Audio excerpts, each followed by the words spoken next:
नमस्कार R news Odisha को आपण मानक स्वागत। नूतन सकाळर नूतन आनंद। आज आनंदर कारण होउछि आज जनवरी 26 अर्थात गणतंत्र दिवस। गणतंत्र दिवस रे आमे आसी पहुंचिछु शंख भवन रे। देखि पारथिबे सकाळ 9:15 रे शंख भवन रे आसी पहुंचंती श्रीजुक्त नवीन पटनायक।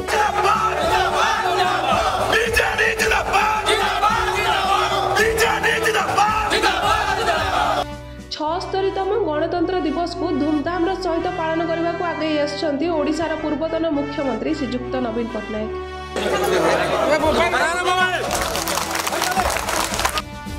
पूर्वतन मुख्यमंत्री आम ओडिशार पुत्र नवीन पटनायक को आनंदर सहित स्वागत जनाछंती जनता। देखि पारुथिबे केभली भाबर खुशीर सहित आपण नेउछंती एवं फूल तोड़ा दे स्वागत जनाउछंती जनता माने।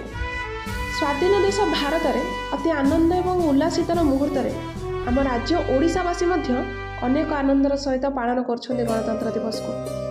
शंख भवन में गणतंत्र दिवस पालन करा जाउथिबा समय रे जनगण मन संगीतर मधुर गान सारा ओडिशा मधुरित होउछि।